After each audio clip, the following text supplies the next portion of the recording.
Yep, good to go. Yeah, over to you. Hi, everybody. Thanks for tuning in. We say it's great to see you all. We've got a guest tonight, we've got Carl. He's kindly agreed to. Hi, how you doing, Carl? No, I'm not too bad. How are you? I'm good, thanks. We've got the man, the tech guy. We've got Glynn over. He'll be looking after everybody tonight. Hello. So, yeah, that's an exaggerated wave there, Glynn, isn't it, mate? It's this new camera. Yeah, yeah, it's good. It shows you off, mate. So yeah, no, we best not go there. It's too early on the broadcast. Yeah. Anyway, hopefully say hello to everybody who's watching tonight, and hope everybody's keeping safe. And we're looking forward to quite an interesting night. So last week we were talking, myself and Glenn were talking about doing paranormal investigations in the home. So tonight it kind of follows on in a way, because we go. I'm not in shot there, because we're actually talking about people's personal paranormal experiences. So what I'd like to do is throw that out to everybody who's watching, and then ask anybody who wants to come on with live comments, or if you want to even join the show, send a link and come and tell you your personal experiences. So, but first of all, I'd like to say hello again to Carl. Say I really appreciate you joining us tonight, Carl. No problem at all. So just start off with it, mate. Really, what got you into the paranormal? Do you want to tell everybody? And also, do you want to tell that? I know you've not personally done an investigation with us yet, which that will come in. But how experienced would you say you are? And again, what first got you into the paranormal, if you don't mind me asking? Okay, no, that's fine. I've probably been interested in the paranormal for about 15, 20 years. And it was always kind of growing up as a kid, let's watch these documentaries and these TV shows and things like that. And yeah. I kind of went on one for a charity many, many years ago, as a paying guest, raising money. And I kind of got a thirst for it because not a lot happened, but I found it a more enjoyable night. So I kind of got the idea, actually, it's something I wouldn't mind doing. So I kind of started going on more and more investigations with the events companies, pardon me, and really, really had some excellent experiences, some excellent personal experiences. And it was something that I felt like I wanted to delve deeper into more. And for me, I found it financially difficult to go and visit all these places. Because some of them were very, very expensive. So I decided I contacted a few of the events companies. I got took on by one in the Nottinghamshire area. And really, from there, really, went visiting up and down the country. I've done as far as Wales one night, and then straight into Bradford the next night. And for anybody who doesn't know me, I'm from Lincolnshire, so it's kind of a wide travel that I've done. So really, that's kind of where I've got my thirst for it. I've done countless investigations. I've probably done over 200 locations. Wow. What I would say is, going back to your question on being an expert and things like that, me personally, I feel you can't be an expert in the paranormal field, because, again, this is something that's not been scientifically proven. We're all going on things, ideas and theories. So I can say you can have a vast knowledge, kind of a vast wealth of experience, but being an expert, I'd kind of like to say you can't be an expert in the field because it's so wide. Yeah. Okay. Just describe yourself then, Carl. Would you say you're a skeptic, a believer, or sit on the fence guy? I'm a skeptical believer. It'd be wonderful if everything we had was paranormal. Unfortunately, it's not. There are logical explanations for it. So really, I'm kind of a skeptical believer. I believe, but I need to see the proof. And the only way I can believe it is paranormal is if I've exhausted every other opportunity for why this thing has happened, and then I can start looking towards the paranormal. I think that's a fantastic outlook to have, actually. You need a balanced look on things. I know, talk yourself, and I think Glenn agrees with me as well, that the more you do these investigations, the more that you're actually aware of things, and your gut instinct tells you whether it's paranormal or not. I think. I don't know if you agree or disagree. Yeah, you pick up that vibe, don't you? You know, you just feel it. You can feel it with your senses if it's just paranormal. Yeah, definitely. Carl, what do you think, mate? Yeah, I completely agree with that. It's almost like when you've been to a location or you're doing an investigation, trying out some new things, you can feel the energy increase, or you can just feel it drop instantly, and your subconscious know, actually, I'm not going to get anything here. It's just changed. It just feels dead. Yeah, that's great, mate. So, what I'm going to do is, just as an experiment, because I'm going to ask you this question, and I'll ask Glenn later on when he joins in. But give you a chance to think about it. I'm going to set a question now to everybody watching. Got a great question on Facebook the other day. So, be interested in other people's answers on this session. Would you rather be able to hear spirits but not see them, or would you rather like to see them but not hear them? And why? From my I'll give you a little bit more time to think about that, Carl. But my personal point of view would be I would sooner be able to hear them, see spirits, rather than see them, because my personal thought is you would then be able to perhaps communicate with them and get some intelligent responses from that. If you just see spirit, which is a great ability, I personally have, but that's for a different night. Perhaps that could be just classed as a video tape recording, like a stone tape theory, which without getting into things too deep at the minute, just like a ghost recording. Oh, we could hours with stone tape. Oh yeah, that could be another nice topic. But yeah, it could be just somebody walking through a wall, but he won't actually acknowledge you. For both of them. So personally, for me, it's being able to see them, hear them. Sorry. I don't know what your personal thoughts are. I can see it from both points. I mean, originally I was completely opposite to you. I would rather see them than hear them, because at least then I could kind of describe what they are, how they're reacting, and things like that. Yeah. And whilst I wouldn't be able to hear them, I could kind of communicate with them in other ways. So I think both really have their own merits. I think both are as strong as each other. That's an interesting question. I thought it was actually a cracking question, so that's why I thought I'd ask that. And if anybody else watching wants to put their own take on that, I'd be interested. I might even put it up on as a poll. So, but going back to tonight's thing, was like your personal paranormal experiences. Do you want to tell us any personal experiences you've had, Carl? Yeah, I think the biggest one for me actually was working on the events industry, Hyde Town Hall in Manchester. We've got all the battery alarms all set up outside the cells in the basement area, and there's me, the current owner of the company, and about 10 guests with us. And literally, we kept seeing this shadow darting backwards and forwards, this black mass. So we set up the barrier alarms, asked them to come forward, and just warn them that if they do cross the line, it will sound an alarm, but don't be worried about it. That, it got bigger and bigger, and then the actual barrier alarms all tripped and went off. Wow. So for me, that was a really, really good experience, because that shows some kind of intelligent interaction. The scariest one, scariest I should say, one for me was when I was kind of first investigating. I actually had spirit with my name in my ear at the top of these stairs. I have never run downstairs so fast.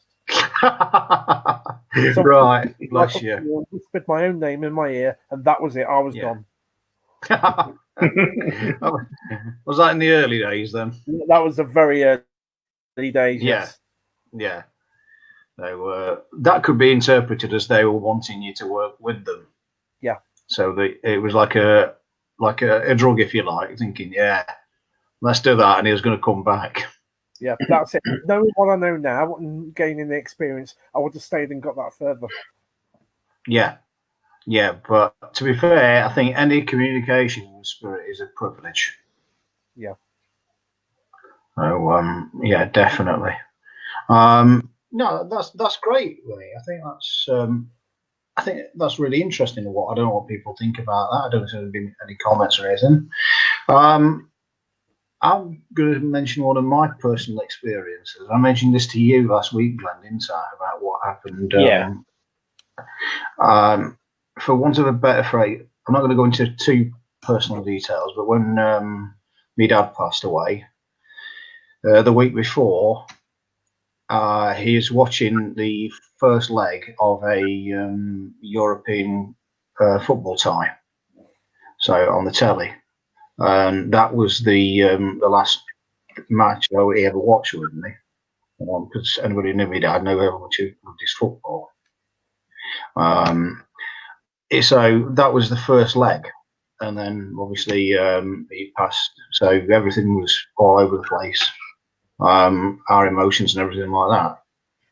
So I didn't know to believe anything at that point. So I didn't know what was going to happen. I wanted something desperately to happen. But on the particular night, it was the second leg of this particular match.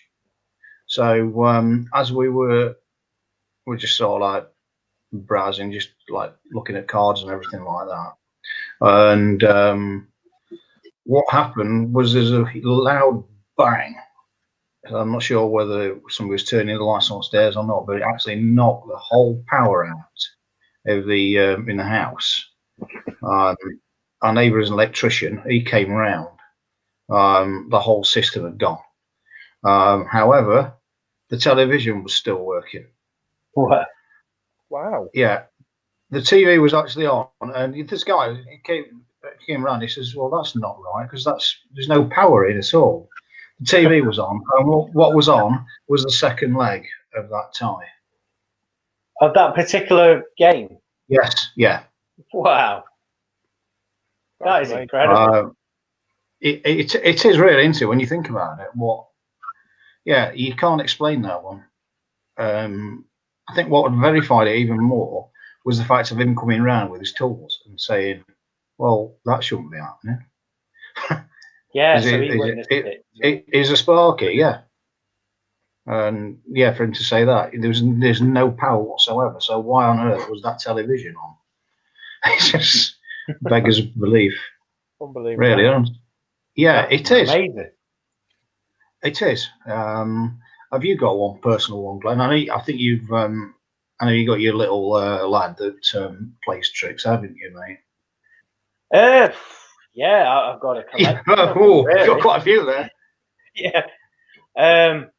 But yeah, I'll probably tie it in to last week's conversation as well, actually. Yes, I have got a lot of spiritual activity in my home. And as you've personally experienced, Glynn, when you came over that time, there's a young spirit boy. He goes by the name of Tom, and he's a regular visitor to my house. I've been told by my guides that he's a runner, is what they call a runner. He runs between our realm and the spirit realm to convey messages and bring healing. But yes, I see him quite regularly. I've seen him manifest in my living room. It's very quick. It's split-second quickness that he does it. I've seen him manifest and run up the stairs and into my daughter's bedroom. I've also experienced this with him because he does like to move things around as well. When I have been out and there's been nobody in the house at all day, before I've left the house, I've left some trainers out on the floor in my bedroom. Just placed them down on the floor, and upon returning, I go back into my bedroom to find that the laces of the trainers that are placed on the floor have been arranged into words. Now, this has happened twice now, and the first time, I would say 6 months apart each occasion. The first time, it spelled out we, so W-E-E, like in a joined up style of writing, obviously using my laces. And so that amazed me. I think I took a photo of it because I know for a fact no one had been in the house other than myself, and it was all right when I left. 6 months later, a similar scenario, except this time I came in, went into my bedroom again to find the word poo written in my trainer's laces. And again, I took a photo of it. I think I put it online and shared it because it amazed me again. And so I feel it's his little way of having a bit of fun with me, letting me know he's still there. He doesn't mean any harm. You know, he's a really nice spirit. So I've had him visit my house. There've been many others. I've seen American Indians in my music room at home. I think I was telling you the other day, Glynn, I was on the loo one time, you know, doing your business. Yes. And yes, as I turned my head to the right-hand side of me, I saw a pair of legs. I saw some men's black brogue shoes and some pinstripe trousers going up to the knee. And then that's all I saw. But it was as clear, you know, as you would see someone living right in front of you. And I had to say out loud, "Excuse me, do you mind? Can I have some privacy? I'm on the toilet here." You know, and as soon as I said that, they did dissipate and disappear.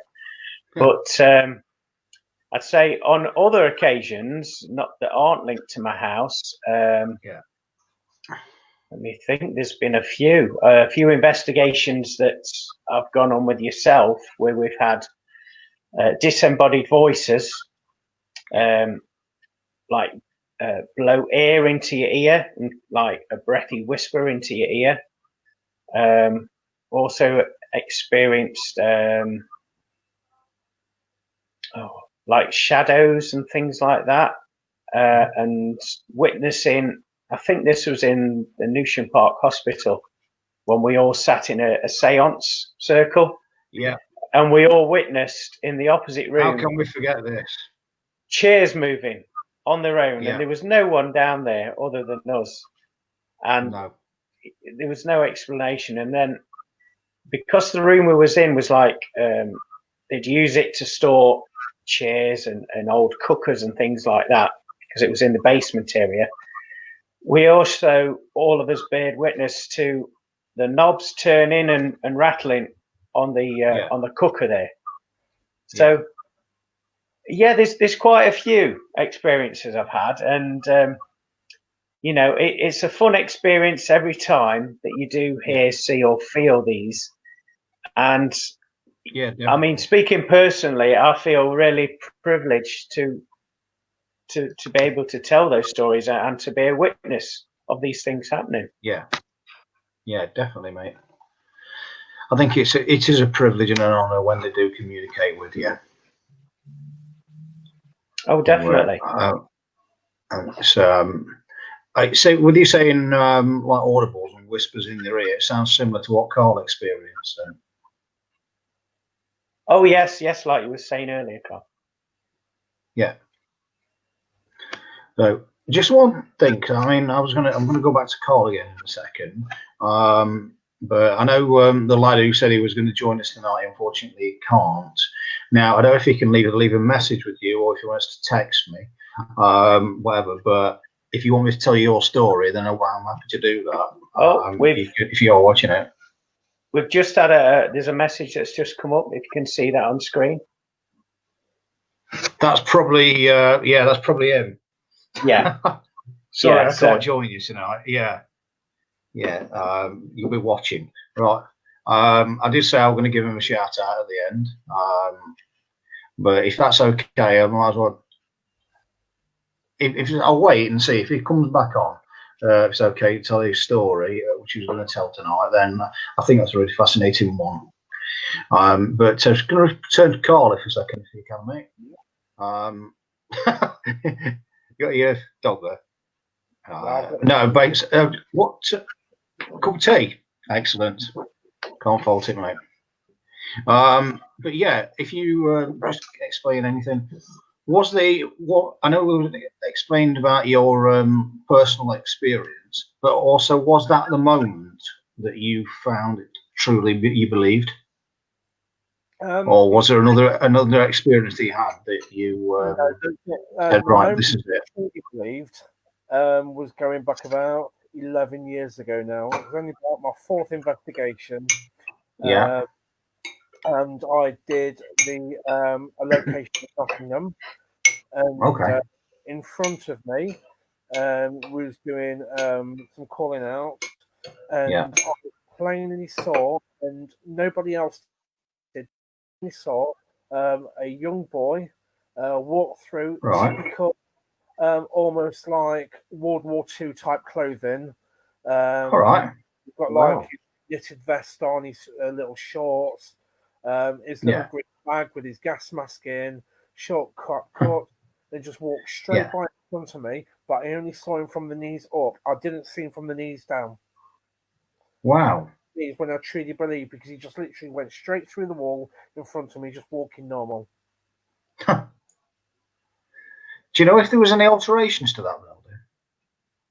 Pardon? Do you know if there was any alterations to that building, or the raising of the level? That might have explained why because they're on near level. Well, it could be because it was actually in the caves in Nottingham. Oh. Right. Not in the Broadmarsh. In the city of Cave, yeah. Yeah. Yeah, that's interesting then. Because I know that's supposed. I truly believed. Right, because we've never actually. I've been down during the day, but I've never actually experienced anything in the night time. So that's interesting. Yeah. In story, isn't it? So yeah, thanks for that, mate. That's the best apparition I've ever seen. It is a good operation, yeah. I can imagine. So yeah, thanks for that, Glenn. Do you want to share your experiences, mate? That moment that you that I truly believed. Yeah.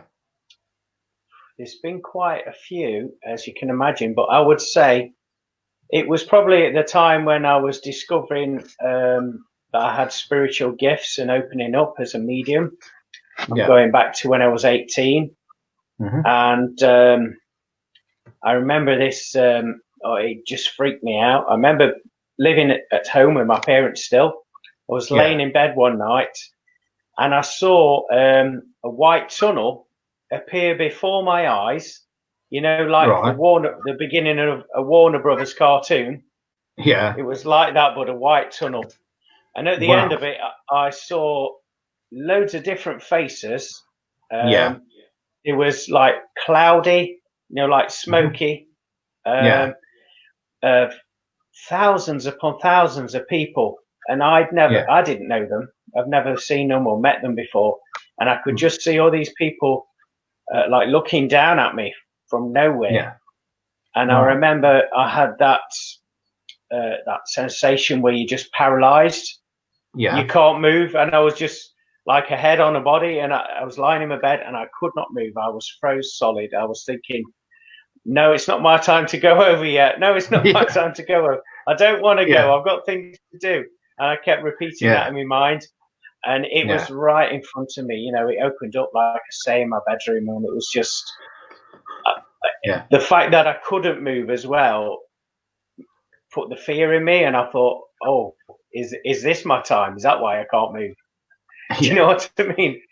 And so to me, I would say that was the time that I truly believed, because I knew that, you know, I wasn't making it up. There was no stimulants or anything. I was on my way to sleep.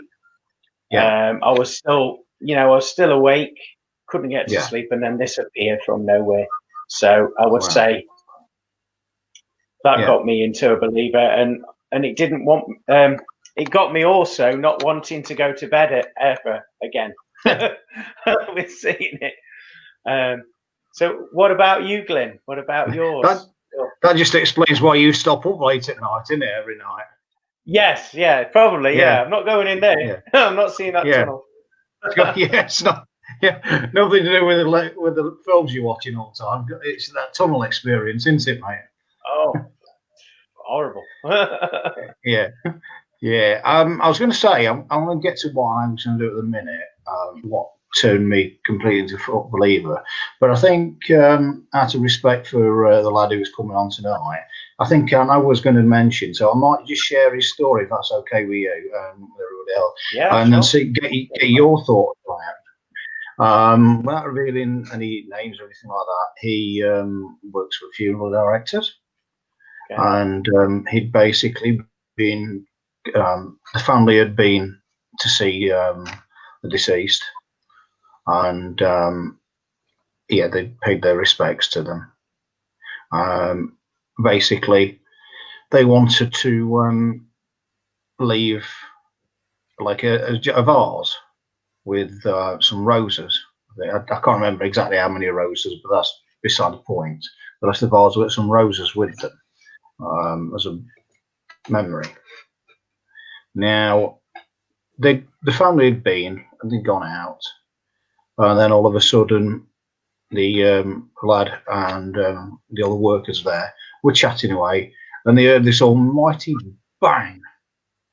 They were in the front, and that bang was in the chapel of rest.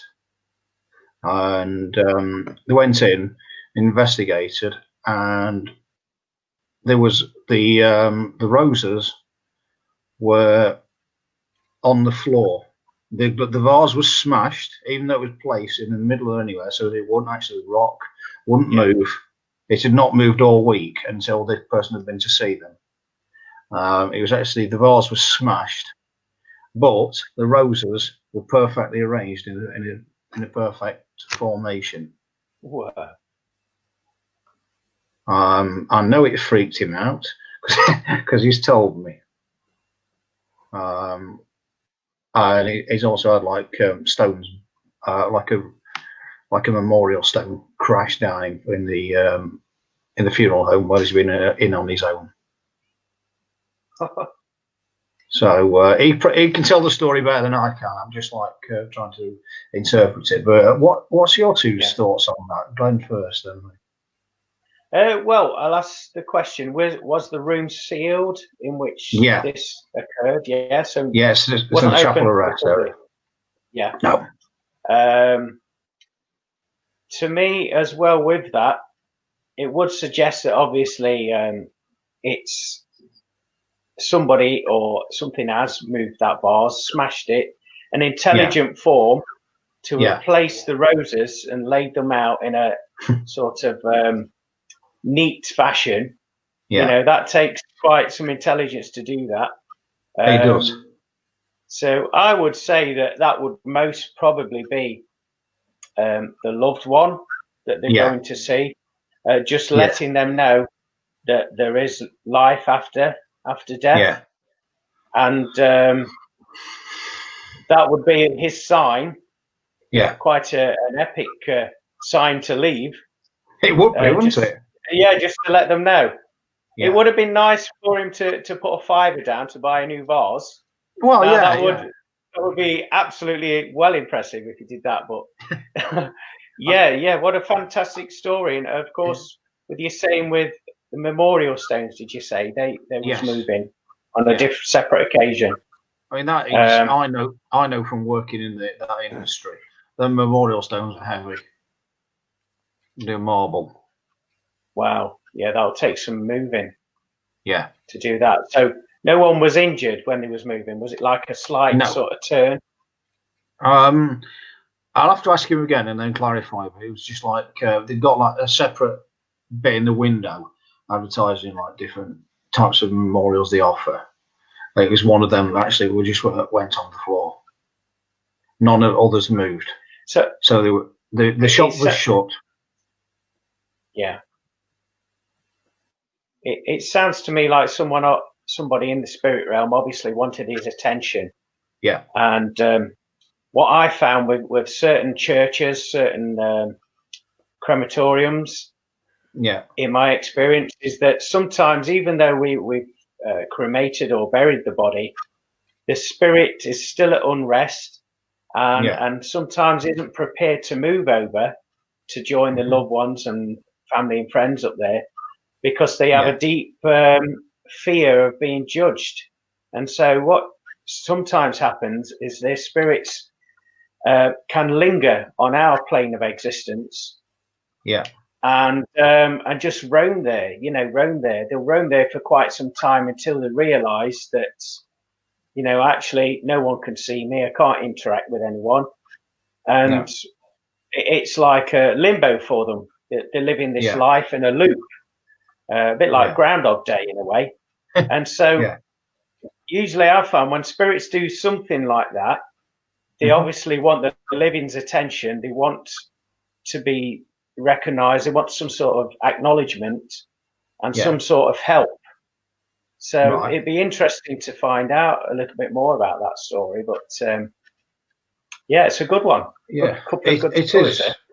It is. I think that. What's your thoughts on that, Carl? Firstly, I agree with what Glynn said, that spirit wanting to communicate with you, there has got to be a reason why. They're not there to scare you. Obviously, they just want to communicate with you.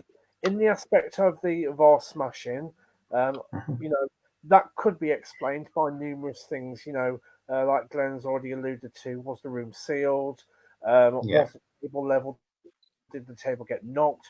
There was a vase on the table, was there any water on there, because that reduces surface tension? So obviously for me, there's a lot of things that could knock the vase on. However, what I cannot explain is the roses being put in the flowers, being put in a certain order.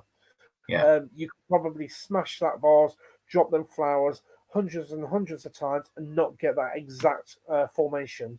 So for me, the exact formation, be interesting to know what the formation was. Because there was actually set out in a nice formation. That to me is pretty impressive. Yeah, I mean, hopefully when we do some more investigations, it'll be coming on. You can probably ask him yourself. Off the top of my head, I can't remember what he said, so I'm not going to make anything up. There's no point in that. Incidentally, I think between us both, we worked out who it possibly is, but also this particular person has smelt distinctive cigarette smoke in that building. However, I think discussions between us both, we've worked out possibly who that is, and he acknowledges that.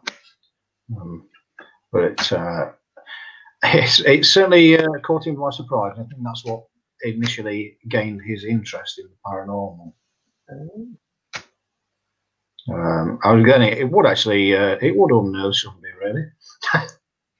Well, especially if they've got no firm foundations in the paranormal, to start with, and obviously you have sort of TV shows that are trying to scare you about the paranormal as well. So with that added pressure, I can understand. And it's YouTube videos as well.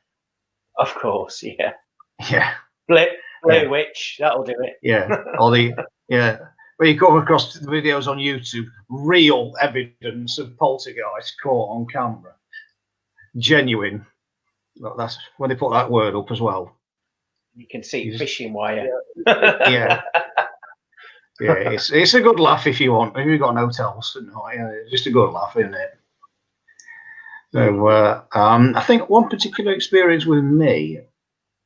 I didn't realise this. I'm going to get to part of my proper evidence and proof in a moment. I think when we lived, before we moved up to the house here, we moved out of the flat when I was 4. And because my mum and dad worked in the care home. Now, all the domestic people wore blue, like the cleaners, people like that. Now, unbeknown to me, when I was about 3.5, I wasn't very well. I was upstairs in the flat, and I was having a word with the domestic because she come to collect, check on me how I was doing. So how you doing? All right. So I had a full-blown conversation with her. And my mum came in, started talking to us. It's domestic. They're all downstairs. There's nobody up here. And coincidentally, she became known as the Blue Lady. My dad actually even followed her upstairs. He went from the kitchen, saw her at the bottom of the stairs, and actually followed her upstairs because he thought she was an intruder. Went up to the second floor and just vanished. Wow. He would not actually go on. I was going to say, such a young age as well to be seeing spirit and remembering it even now. Well, I didn't know it wasn't spirits. I thought it was just sort of solid as anything. Yeah. I think it's easier, isn't it, to actually probably see spirit as a youngster because you kind of not got any predetermined ideas and concepts of things. Yeah, that's true. Yeah. Yeah, I don't know. You probably hit the nail on the head there, Carl. A lot of people or children who do see spirit, they'll say, yes, the imagination. But how do they know? Yeah, I mean, perhaps when they're 7, 8, and 9, everybody's got a great imaginary friend, don't we? Let's be honest. But at that age, then you don't know any different. So yeah, that's very interesting, I thought. Actually, as a side note to that, I do know they've built some flats where the home was, and I do know somebody who did mention this off cuff, who was actually in the flat and reckoned they'd seen a ghost of a woman. So I think she's still around. I think she's attached to the land. That'd be interesting too. I think that what to be. Yeah, to be fair, that was about 3 years ago, but it's quite a while since we moved out. So, I just thought I'd throw that one in there. No, as regards my personal experience where I had my what I call ultimate proof, I have told this when I've been on the platform and things like that, and I think I've mentioned to you, Glenn, about the message from the phone call I had. Basically, I can't remember. You'll have to jog my memory. My memory's like a sieve. Yeah. You'll have to tell the story. Yeah, but don't worry about it, mate. Basically, then what it was, that's when I was still working at a certain building in my former profession. Okay. It's all right. I've got friends that's still on this page, so I'm not going to mention it. Yes. Yeah. And to be fair, I was doing a long weekend, and I wasn't well at all on the Saturday night. So I don't know if I got a fever or what. But during the Saturday night, I thought I was going to be ringing in sick, to be fair, the following day. But on the Saturday night, I must have been, as I thought, dreaming. Because I dreamt I was actually in hospital. I thought, oh. And they said, where are you? I said, where am I? And I distinctly remember this one nurse saying, you're in the Spirit Hospital. I went, oh, whoa. What? Bit like you seeing that tunnel. Yeah. And she says, don't worry, don't panic. We're looking after you. So anyway, the following morning, by the way, I felt a lot better. But anyway, next to me, on the bed, there was a bloke came in, and he was like shouting and saying, "Oh my word!" and crying out, and he says, "Oh my God, me legs!" And I said to the nurse, "What's up with him?" In all sympathy to the fella. And he says, "Yeah, don't worry." He says, "He's found his legs." I'm like, "What?" This sounds weird, but bear in mind this is all going to tie in here. Okay. He says, yeah, my legs. I'm like, oh, I don't know. So he says, yeah, it's time for you to go now. So I looked down at the end of the bed. I saw this man's name and age, and it said, reason for passing, cancer. I just never thought about anything about it. God, what a weird dream. That's a bizarre dream. And anyway, just sat the following morning, listening to the phone, get a phone call from the funeral director, who's booked in a man with the same name that I saw on that hospital bed and the same age. Whoa. That's incredible. Yes, it was. I'm telling it now, and I'm still got goosebumps thinking about it. And to be fair, then come the day of the funeral, it was me that saw it in. So when I was working there, you're listening on the funerals, like playing the music and pressing for curtains and everything like that. Yeah. And cutting the story short, he died of cancer. And when he was younger, he had both his legs amputated due to a motorcycle accident. Whoa. That's incredible. You cannot get any better than that. No, I can't explain that. I just can't explain it. I'm never gonna reveal his name due to confidentiality or anything like that. But exact same age, date, deceased, and find out about his legs. I don't know what your two thoughts are on that. That sounds. The answer that that's like a 1,000,000 to 1 shot at least. So yeah. That is paranormal because there's no way you could know the information before you got there or anything like that. So that to me is good solid evidence. Yeah. Just me, that's what that just confirmed it for me. I just thought, yeah, that's it. It sounds as well like you was having some healing yourself, and in doing so, you had like this forewarning, this insight, if you like. Yeah. And you got given the proof, not only that you was there, but also that you was you've had the healing yourself. Also, you got given the proof of the man's name, like you say, his condition, his age, his name, and so that's double thumbs up. You know, you can't explain that. It has to be paranormal, definitely. Yeah, it's tremendous. Now, I don't know if you want to explain. I mean, I can just mention another experience I had. I'm going to do a selfless plug here on the DVD, which should be coming out soon, starring Glynn and myself. There'll be more on that later on. Retail stores? Sorry, mate? Available at all good retail stores? Exactly, yes, and virals. Not Tesco. No, not Tesco. Mate, do you want to tell me you're shopping or not?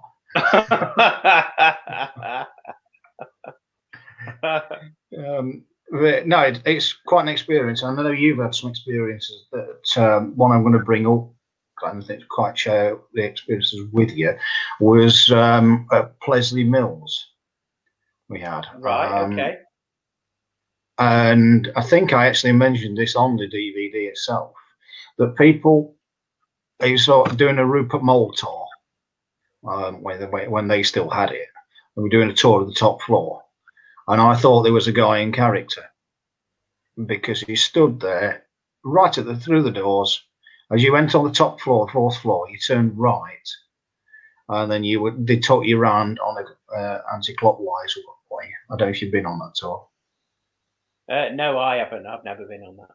Right. That is interesting. But yeah, I thought there was a guy in character because he stood there. He was about 5'8", medium build. He'd got his top hat on, and he'd got like a grandfather watch with on a little bit of chain in his pocket. And he stood there as solid as anything. And I turned around and he says, "Hello, how you doing?" No. And they're looking round at me, the people on the tour. Who's he looking at? What's he looking at? And turn around, he'd gone. And I thought he'd probably just going to jump out on us as we're coming around to the end of it. Yeah. But no, never saw him again. He was as solid as that. I just think that's amazing. Do you think it was one of the management, with wearing those sort of clothes? maybe back No, in the day? It was certainly dead. No, I mean, in his time, he would have been some sort of manager. Yeah, I believe like a foreman or something like that. Certainly with having that watch. Yeah, felt that's like what I it was was. thinking. Yeah, the feeling I got from would probably been as like a shop foreman, and I think he quite enjoyed having the power. Yes, yeah, that's So, but incredible. yeah, it was. Yeah, very. But I know you had experience there, didn't you, mate? Oh yeah, the mills. Yes. Yeah. I was in one of the rooms in pitch black. There was nobody else in the building. Well, there was a team of 4 of us there, but we was all in the same room at the same time, so everyone could be accountable. And we picked up the energies of some spirit children in there, and they were singing and playing games, and they wanted us to play hide and seek with them and all this sort of thing. It was lovely, lovely energy. Yeah. Anyway, we came out of the darkened room after we'd finished our vigil in there, you know, really buzzing about the experience and what we'd got. And we was in a lit corridor walking down to the stairwell. And anyway, we was looking at one another, talking about the experience. And then a couple of the guys in the team looked at me and they said, well, what you done to your face? And I says, why? What's the matter? Nothing, nothing. Why? He says, you've got blue chalk all over your face. Right. And I says, really? I says, that's a bit strange because I could feel someone touching my face in there, but I just thought it was like, it felt like a cobweb of feeling. So I just thought it was maybe cobwebs or something blowing in the breeze. But no, I think I've got a photo of it. I think I had like blue chalk all down my face down there. Right. And it was the spirit children that had done it whilst I'd been in there. Bless them. So we was all amazed by that. I thought they was just messing about, the guys in the team. You've got blue on your face. What? Yeah. No, I haven't. But they took a photo and it was there. Yeah. That's amazing, isn't it? Glynn, I'll just sorry to butt in, but we've got a few questions and that on the comments. So now we're coming to sort of the last 15 minutes. I'm going to put these on the screen. Okay, so I'll leave it to you to read it out and present it. Okay, we've got a comment here from Jason. Jason Allen. I don't know if do you know him, Glenn? Yes, I know Jason and I know Louise. Do you know Jason? Do you? All right. Okay. Yeah, Jason saying, I think hearing spirit has its advantages and disadvantages to some who do not know how to channel them. Yeah, quite agree with that. My partner had a friend who heard spirits from all sides and nearly drove her crazy, as she didn't know how to make them stop. And she couldn't understand a word they were saying because they were all talking, but she didn't know how to control it. So I think that's quite an interesting one, really, isn't it? Definitely. I think if we break that down then, hearing spirit, it does have its advantages, particularly when you're doing some mediumship, because if you didn't hear spirit, then it'd be quite a long hour when you stood on platform. It would. Disadvantages. Definitely disadvantages. As quite a few people know from investigations, I've been sworn at and seem to be the target of people every single time on certain investigations. So and the things that people have said to me from spirit. It does have a disadvantage. Yeah. Knowing how to channel them, I think that leads back to spiritualism. Yes, that development, isn't it? Yes, the development. I think that ties in the development there with the friend who heard spirits all the time, nearly drove her crazy, and didn't know how to make them stop. So if you actually are open to the spirit world, but you don't know how to control what's happening, then you will actually. It does happen quite a lot. I found when I first started at the church, that happened to me. It was just coming at you left, right, and centre. So I think possibly, I don't know what, I'm going to ask you to clarify something there, Glenn, on that in a minute, but maybe some sort of like meditation and development circle. Also, just saying at the end of it, we're saying, because they were all talking, but she didn't know how to control it. Well, once you learn the development circle, but you also, I think, develop a develop a relationship with spirit, even in your house, to say, this is my time now, leave me alone. And I think if you're respectful, then they will be respectful. I know Carl mentioned a couple of weeks ago that you've had certain experiences at your own house, but I think if you're respectful to them, they will be same to you. That's it. Now, I don't know if you want to clarify anything more about that development side, Glenn. I don't know if that's going to answer the question. Of course, yes. Similar to the comment suggests, when I first started, it was, funnily enough, around the time when I saw the circle, the tunnel that I was explaining earlier. I was just bombarded with loads and loads of different spirit voices. I didn't know them, and it was like it says in the comments, it was all jumbled up and it didn't make sense. Right. And in many ways, you do feel like you're losing the plot a little bit. But what did help me was, like you said, Glynn, was going into the development stages, or at least talking to someone that has the spiritual experience. They will talk you through the process of opening and closing your chakras, your energy centers. And like you've already said, Glynn, this is a way of just that very action of opening and closing tells spirit that you're available to work with them, and an open channel of communication. And obviously when you close down, that's saying, right, this is my time now, we'll reconvene later. And also, I think you touched upon it about developing a relationship with your spiritual guides, and sort of meeting them in a meditation sort of state.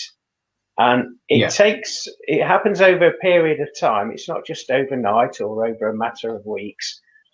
It just take that dedication, but you'll build up a trust bond and relationship with them. And so when you put the thoughts out there and ask the questions who you'd like to communicate with, or if you are getting a jumble of voices, you'll ask your spirit guide, obviously using good manners. Can you can we have one at a time, please? And can you make it louder and clearer? And once you've got that relationship with your guides, they will do that for you every single time. But it's just that very first stage of when you're starting to open up that everything just becomes so overwhelming. I think it's also an acceptance. I don't know what you two think. It's an acceptance of what's actually happening as well.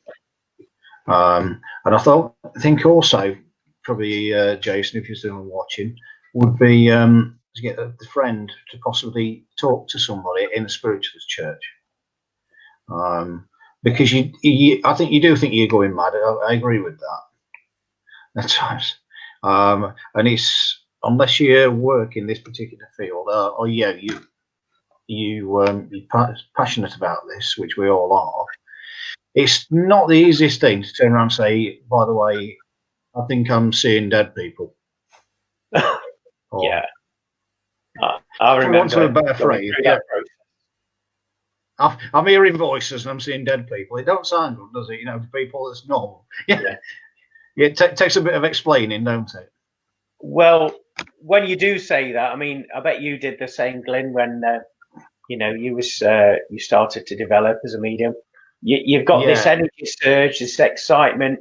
You're telling people that you're able to do this, and then later on the ridicule starts, and you get it from every angle. And I'm sure most mediums go through that as well. Well, but in my case, when I turn around and say I see dead people, nobody batted an eyelid because everybody knew what I did anyway. So yes, it's a job. Yeah, so just like yes, so yeah, so I could get away with that a bit. We've also got something else from Jason here. He's just put up another. He's been busy, hasn't he? So I'll leave this to you again, Glenn. Oh, cheers for that, mate. Yeah, okay. So I've had plenty of experiences hearing and seeing things when I looked after Beech Grove Hall, which is a former RAF officers' mess. That would have been interesting if you could maybe send a private message, Jason, about your experiences, what you heard and what you saw. I think we'd be interested in that. Yeah, definitely. Or if you wanted to come on as anonymous, I'm sure we could fit that out. Second question on Beech Grove Hall: would we still be able to investigate it?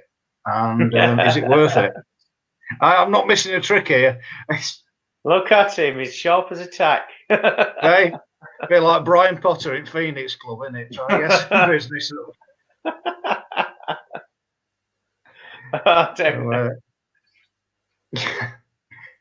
Yeah, mate.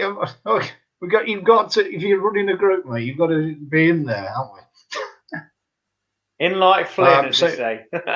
Exactly. Yeah. No, that's great. Jason, would you say that you're a believer then? If you want to message in again, after what you experienced, so that'd be interesting to know that.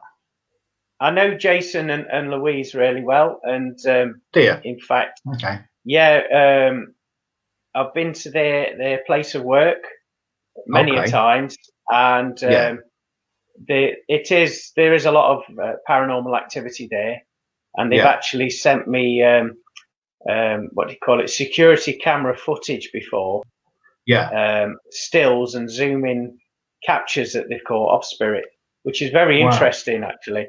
Yeah. That's good then. A lot there. Yeah, that's interesting. So I did say I'd give him a shout out anyway. I know he was going to join us tonight, so if you're still watching, Will, how you doing? Hiya. Credit to you for what you do. You're a key worker as well. So we really appreciate it. I know that Carl's the same. We'll all go out and give the NHS and the key workers a round of applause tonight. And I think I know we've got some nurses as well watching, so credit to you, hats off to you, well indebted. I think you're fantastic. I just thought I'd add that. I don't know if anyone else wants to add anything briefly on that at all. It's just well, yeah, I would say it's not just the NHS workers. We have all sorts of services. You know, the dustbin men, delivery men, and men and women. We have the people that take care of our utilities, electric, gas, sewer works. You know, the list can go on, really, can't it? So I think if everyone can send their thanks and prayers out to these people, keeping the country running, really. Yeah, thanks to everybody. Jason's just come back on. He just said that. Yeah, we just said that we've got a pub in Louth. Yes, that's where I've been. A warehouse as next funeral directors. Right. Oh, we're great. We can come to an investigation at both. You're on, Jason. But Beech Grove's burnt down now, so it's unsafe. But never mind. You see, getting on there. That's work, mate. We've got to solve an investigation. Hey. Well done. Yeah. Well done for that, Brian. Yeah. Welcome to the Phoenix Club. All you need is some glasses and a tash, mate, and you'll be there. That's next week. Yeah. Next week's intro will be rolling 500 miles. Well, Glenn, we're coming up to the end of time. Yeah. So, I mean, I just want to thank everybody for joining us tonight, particularly anybody joining in as well. Hope you enjoyed it. If you want to comment what you want us to talk about next week, then we'll be more than happy to talk about it. Again, this show's about you as well, so it's great that you join in. I want to involve people more, and so people feel more connected. If not, we'll still be doing the show, and hopefully we can get as many people in and join in as possible. So, but for the time being, so thanks again, Glynn, and thanks again, Cole. Really appreciate you joining us tonight. And stay safe, everybody. Take care. Bye-bye. Thank you. Bye.